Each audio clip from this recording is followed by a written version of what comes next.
Timber, it is a collection of mediations and commentaries upon a range of issues, from the nature of fortune, fame, opinion, and wisdom to observations on dramatic theory and poetics. In his Timber or Discoveries, Ben Jonson, he records about the poets, his contemporary poets, the early poets, and the nuances of poetry. Ben Jonson, next to Shakespeare, he was in his own different way the man who made his mark the most in the history of English literature, especially in Elizabethan theatre. And Ben Jonson, he was made the poet laureate of the United Kingdom in 1616, when Shakespeare was very much alive, by King James I.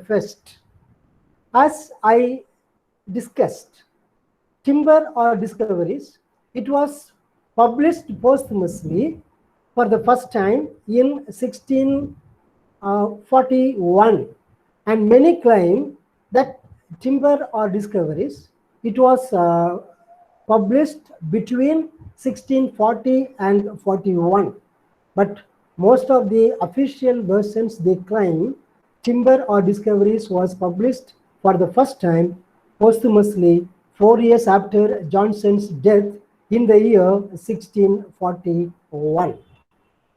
And Timber, it is a collection of 137 observations, the meditations and commentaries upon the range of issues, from the nature of poetry, the poets, and the observations of drama.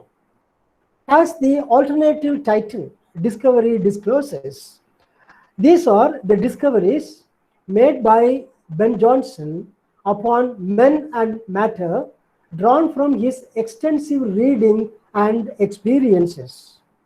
Ben Jonson was supposed to be one of the most well-read dramatists of his period, and he was considered the most educated playwright of Elizabethan period.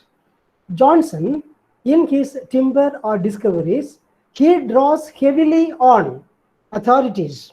He speaks and he discusses on the poets like Plutarch, Pliny, Quintilian, and he also discusses the influential early modern poets, writers like Machiavelli, Montaigne, Spencer, Sidney, and Heinsius.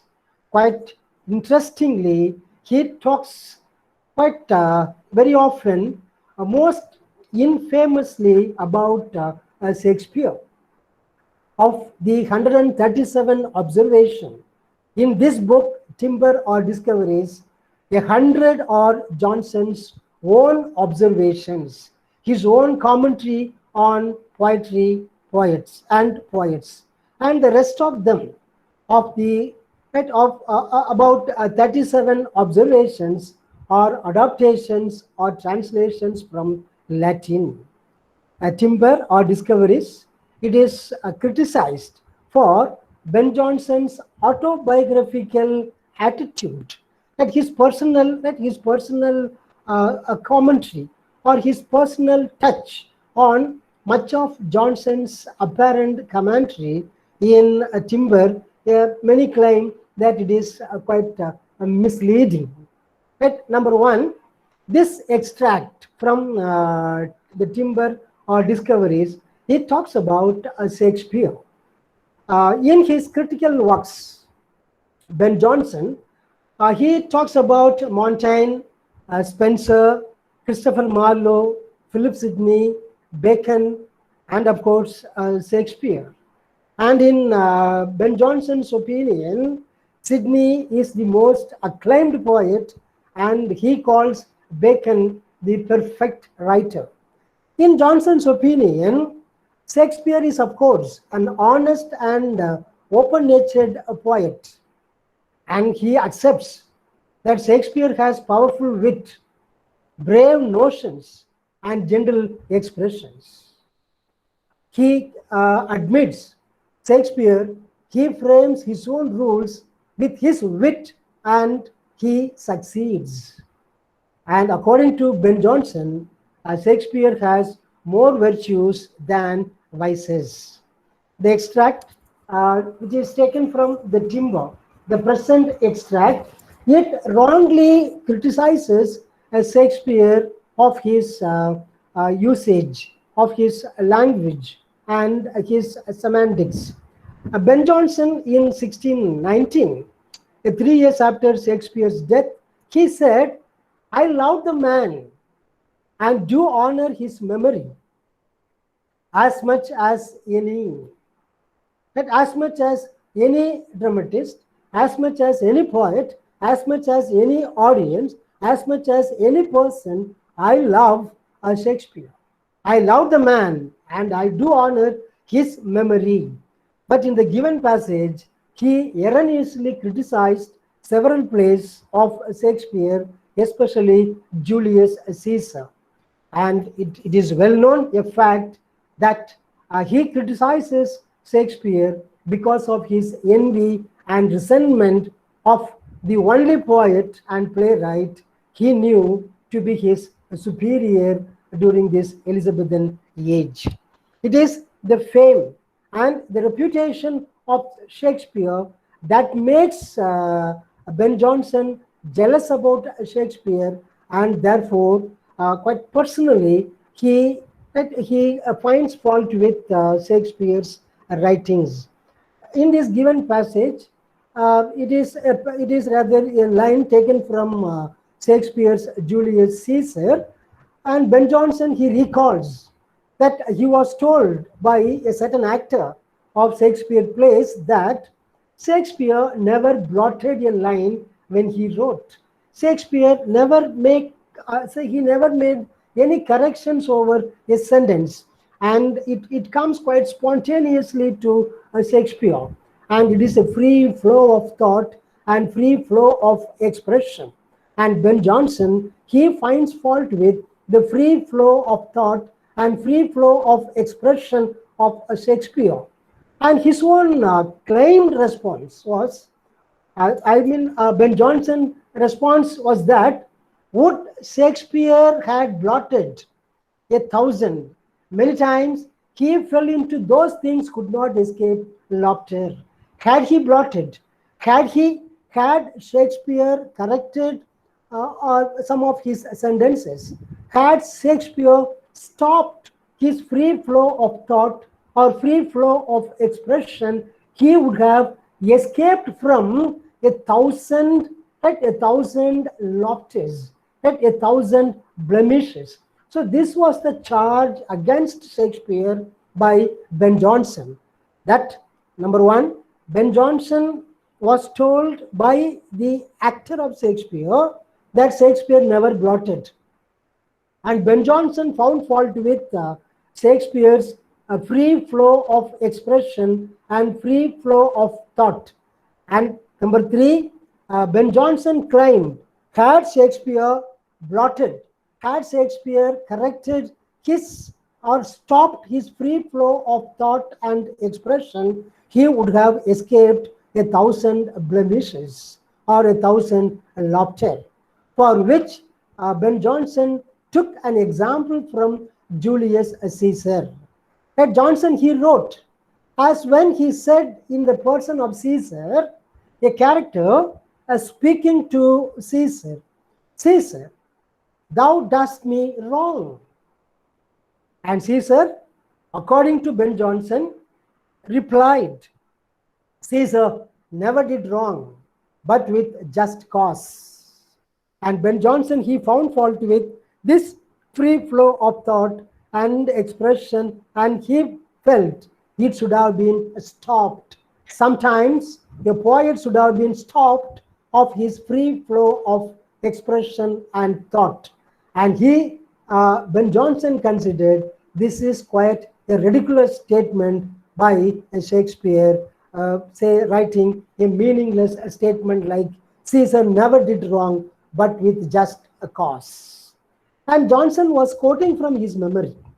And Johnson was claimed to have been told by an actor that Shakespeare never blotted a line when he wrote.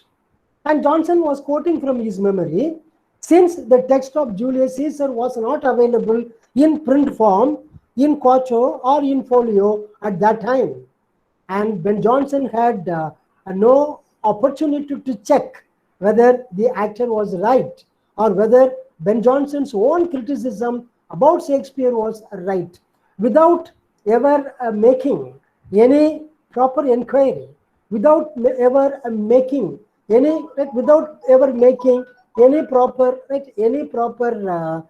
examination about Shakespeare's Julius Caesar.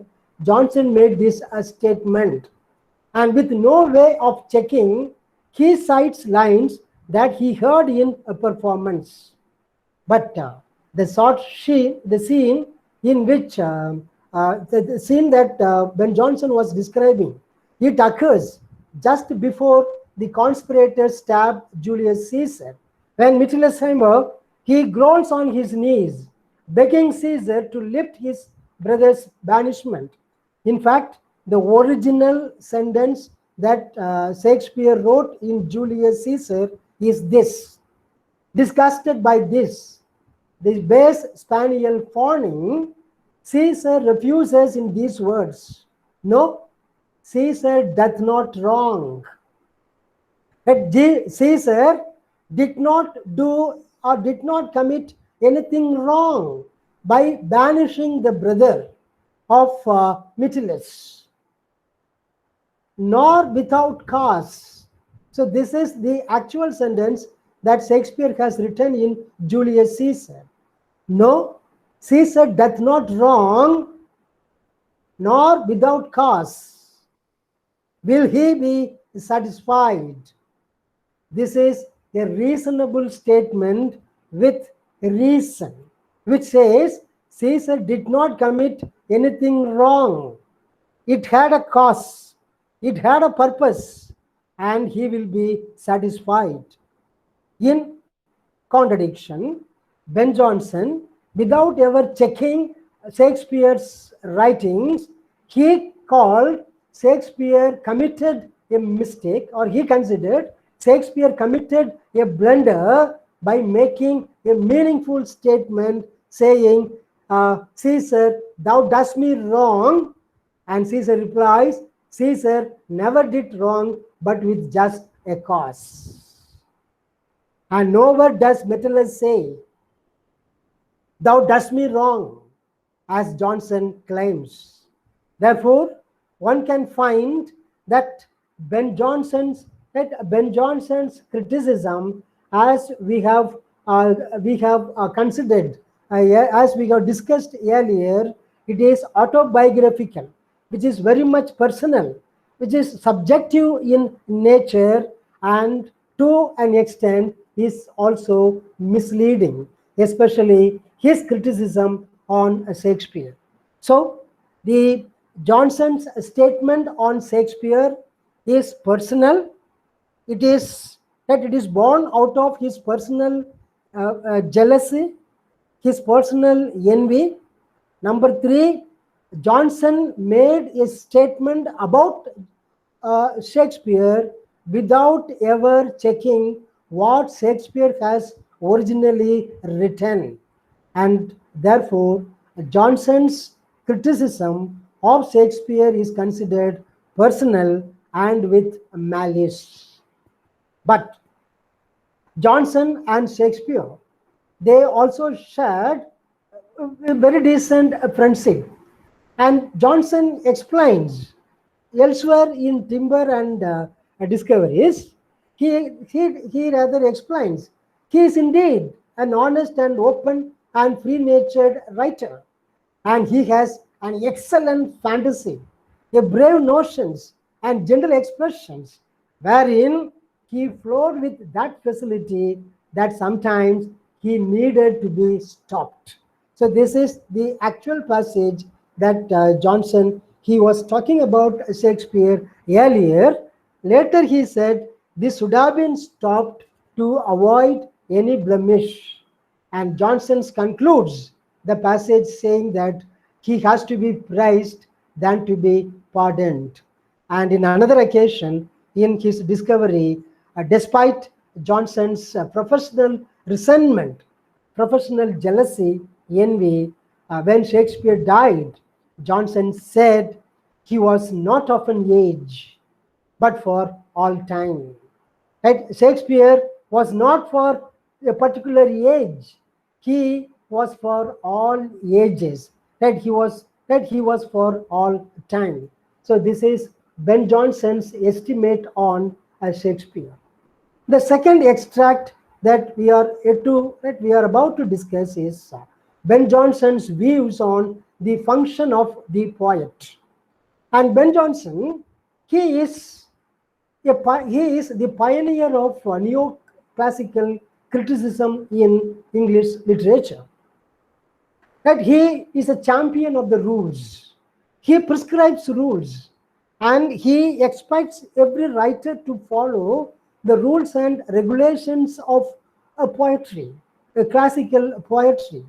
He has been called a champion of the rules, and he is one of the earliest advocates of those constricting doctrines bound up with the later neoclassical system. Right? And he prescribes doctrines, he prescribes principles, rules, right? Rules to the poets and poetry. Yet, Ben Jonson, he never recommended a slavish following of the rules of the ancients. Though he prescribes norms, though he prescribes rules and regulations to the poet and talks about the rules and regulations of poetry, he never recommends a slavish, right, a slavish following of the rules of the ancients. Johnson, while defining the function of the poet, follows both Aristotle and Sidney in his definition of the poet as a maker or a feigner. That the poet may feign, the poet may imitate, the poet may copy, that the poet may manipulate, that the poet may manipulate the images, because he is not laboring to tell you, I am quoting, he is not laboring to tell you what is or what is not, but what should and what should not be. So this is the basic principle of the poet according to Ben Jonson. The poet is an imitator, the poet is a maker, and Ben Jonson, he calls the poet is a feigner, that a manipulator. The poet is an imitator. The poet gets influenced by the object. The poet he imitates. The poet he copies. Right? The poet he copies what? The poet is not one who is struggling to tell his readers what is or what is not. He is not a person who is supposed to say what is the object or what is not the object. And a poet should always say what should be the object, what should not be the object. So by imitating, in the process of imitation, the poet, he suggests what the object, how the object should be, how the message should be, and how it should not be. So this is the basic difference between Ben Jonson, Philip Sidney, and Aristotle. Because since the poet, he feigns an example, he has as much force to teach as a true example. That by feigning, by imitating the poet, he teaches with true examples. The poet may create his own story, his own fable, as Jonson called it, his own morals, or he may beautify and revitalize an actual example to make it more pleasing and instructive. So this is the purpose of imitation, or this is the process of imitation. This is the process of feigning. While feigning, the poet, he beautifies and revitalizes the actual example to make it more pleasing and instructive. This fact, it ranks the poet with nature as a maker. The poet is an imitator of nature in that he creates examples. He first creates an artistic piece of literature, the poem in its written form later. Right? Number one, he creates as an artist a piece of literature by reading the previous writers, by reading the previous literature, he imitates. And in a poem, right, in the written form, he recreates, right? He recreates the message. He recreates the object. And according to Ben Jonson, they say, as a neoclassical critic, he calls poetry is an independent object. Poem is very much independent.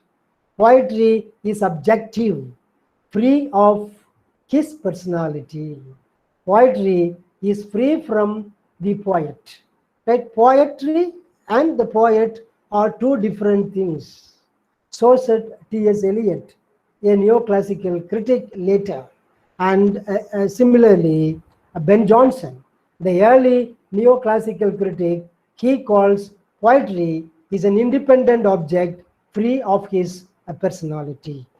So, number three, the extract from the timber, it is about poem as a distinct from poesy.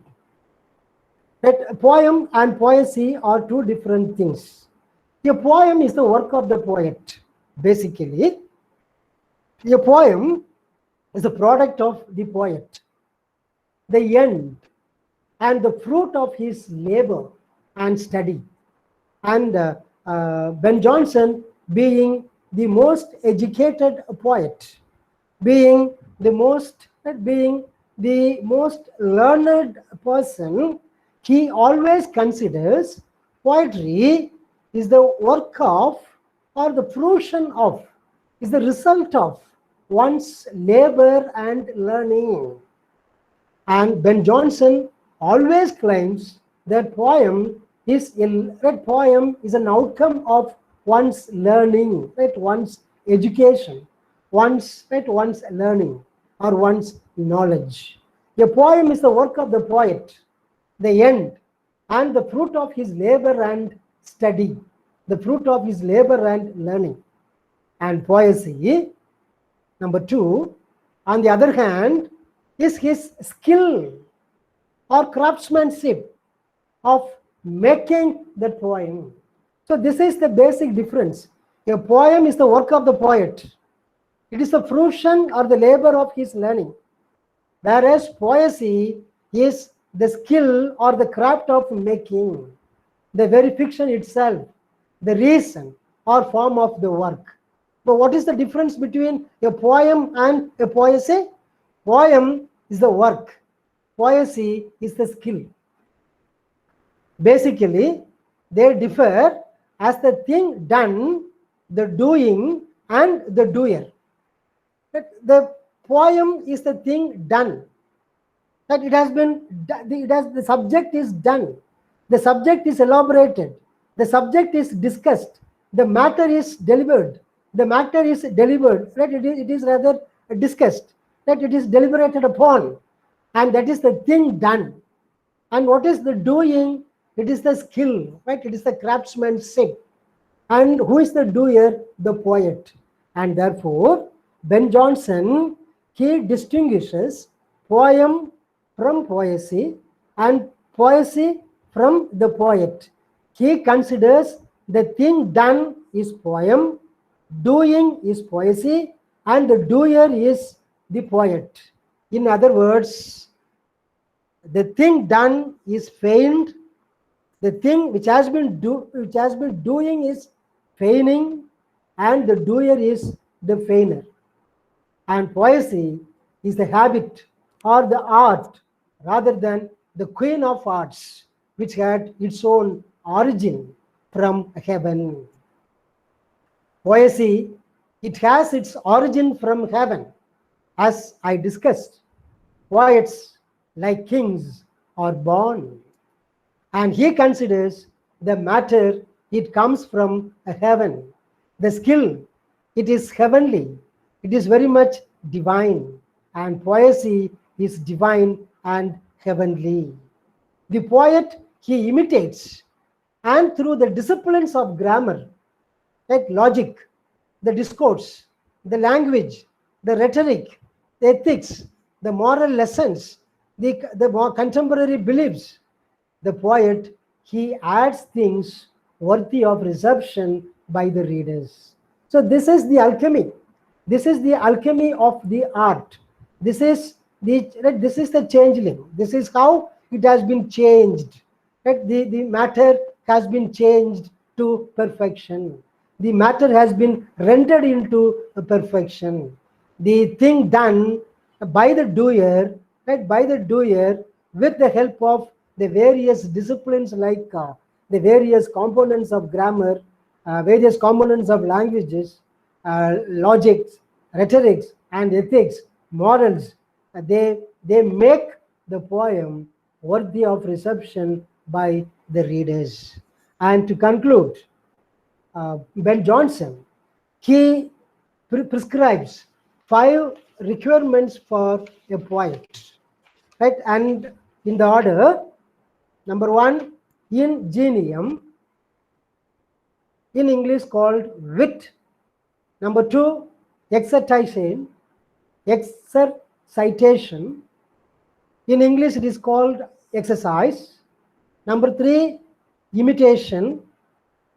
Number 4, lectio. In English it is reading. Number 4, arts. It is art. In discussing the prerequisite for a poet, Ben Jonson, he is very much inspired by or influenced by Horace, the Ars Poetica. In fact, he takes his materials from Ars Poetica, and he also differs from Horace Ars Poetica. By ingenium, the first requisite of the poet, Ben Jonson, he describes a goodness of a natural wit or the basic intellect of the poet. He emphasizes by ingenium or by distinguishing it or by calling it a natural wit of the poet, Ben Jonson, he emphasizes a more basic intellectual capacity. The poet or a maker, he pours out the treasure of his mind. That the poet, he makes use of the treasure of his intellect, the treasure of his wisdom, the treasure of his learning, the treasure of his knowledge, understands the poetical raptures and raises his divine instinct to surpass common and known conceptions. So this is the first requirement for a poet: the wit, the natural intellect, the capacity, the intellectual capacity of the poet. What is the use of this natural wit, or how does the poet make use of his intellectual capacity?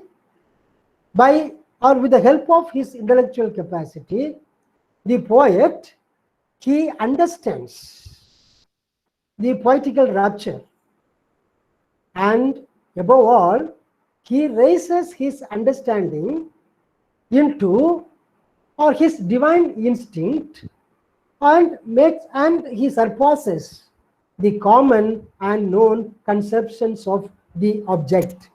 To have an example, the poet, by making use of his intellect, by making use of his wisdom, he imitates the ordinary subjects, or he imitates the ordinary object, or the ordinary messages, or the common messages, and he gives a poetical treatment. With the poetical treatment, he makes this common, the familiar, into more perfect.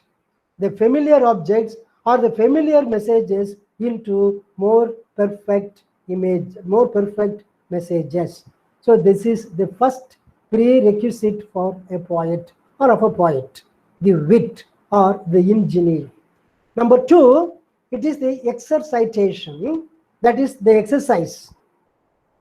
This secondly, the poet, he requires exercise, that is the skill, the hard labor, the work, or the craftsmanship of those parts, and frequent, and he has to make with his labor, I'm quoting, things wrought with labor observed to be so red and will last their age. The poet, he has to make use of all his poetic skills, that as discussed earlier, the logic, the rhetorics, the grammar, all the language parts, the ethics, the morals, and he has to make use of all these skills to make the poem, or to make the poem readable, not only in the contemporary sense, and Ben Jonson says it has to transcend the age. So the second component, the second thing which is essential for the poet is the skill to transform poem, right? The skill to transform the poem from the contemporary to the universal, right? From the contemporary context to the universal context, and he has to transform his poetry beyond the age and appealing to all the ages with his skill. Number three requirement of a poet is imitation. Here by imitation, the third requisite in the poet or a maker, Ben Jonson defines that this imitation is the ability to convert the substance or the riches of another poet to his own use. But what does the poet imitate here? The poet, he imitates another poet. This is what Carl Gustav Jung, a psychological critic, later in his Psychology and Literature, talks about. Every poet has a father poet. Every poem is an imitation of the earlier poem. And Ben Jonson, he claims that the poet imitates the earlier poets. The poet has the ability to convert the substance which has already been discussed in the earlier poems. I mean, as a system of knowledge. Right? He has the ability, or he has the capacity to convert the substance or riches of another poet to his own use. Ben Jonson examines that this ability is learned by observing or imitating how the best writers have imitated others. And Ben Jonson, in his Forest, or in his collection of poems, right, he has imitated Spenser, he has imitated Sidney, he has imitated his early poets, right, his early poets, and this imitation has a perfection. His imitation has a cause, because this imitation, it is not just raw, it has it aims at, it has a purpose, it always aims at a perfection. So the third requirement Ben Jonson advocates for a poet is the intellectual ability to imitate the earlier poets, the substances dealt in the earlier poetry, and convert the riches of another poet to his own use. So this is the imitation. The fourth one, he talks about the lectio. By lectio, that he means the reading. Ben Jonson, when defining this lectio, the fourth requisite, the requirement for a poet, Jonson, he characterizes this type of observation as an exactness, the very similitude of study. That Ben Jonson's throughout his timber and discoveries, he insists on, he emphasizes on learning, on study, on acquiring the knowledge. He calls this reading as an observation, right? As a type of an observation, an exactness of study, and multiplicity of reading. This reading helps one give multiplicity. And this reading by a poet, this reading as an essential quality of a poet helps him acquire, helps him achieve an exactness of a study and the multiplicity of the reading. It logically, it helps him, right? It helps a poet logically imitate. And this lectio, this ability, it requires a careful study of the writers to be imitated. But what does he consider the reading? The reading helps the poet to acquire knowledge. The reading helps the poet to observe the exactness of his learning. This reading helps the poet say to create or to conceive logically an imitation, or to form a logical imitation for the careful study of the writers to be imitated. So by reading, Ben Jonson, he claims the careful reading by the poet of the previous text, of the previous writers. The fifth one, the most important thing that Ben Jonson discusses in his this part, his extract, is the art. He calls it ars. In English, it is art. This particular component is bit ambiguous because it is inclusive of all the four requirements that he has already discussed as ingenium, exercitation, imitation, and lectio. The first four requisites alone are not enough to equip the poet for success. He needs the nature. He needs the art. He needs, right? He calls it the nature, the art. It must be added to make this entire thing perfect. All the four will be inadequate, calls Jonson, unless the poet also has the art or nature to complete his effort to perfection. To attain perfection, the poet, he needs the nature, the ability, the art, the artistic quality, like the artistic ability, the artistic quality to convert all the four prerequisites into a complete poem that attains a perfection. So Ben Jonson, say in the third extract from Ben Jonson advocates the 5 requirements for a poet in this order: ingenium, exercitation, imitation, lectio, arts. In other words, wit, exercise, imitation, reading, and art. So to conclude,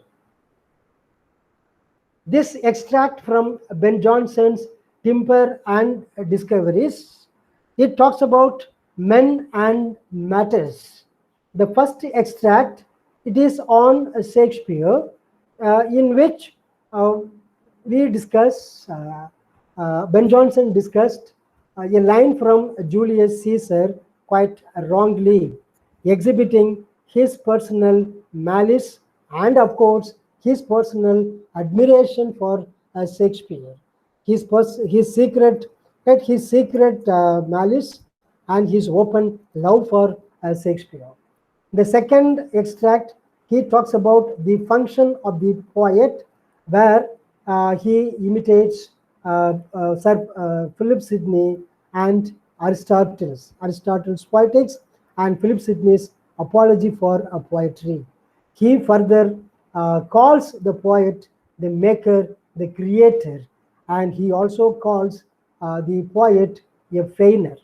The third extract, the poem as distinct from poesy. At first, he classifies, he distinguishes poem from poesy and from the poet. That a poem is the work of the poet, and poesy is the craft of the art of making a poem, and a poet is different from a poem and a poesy.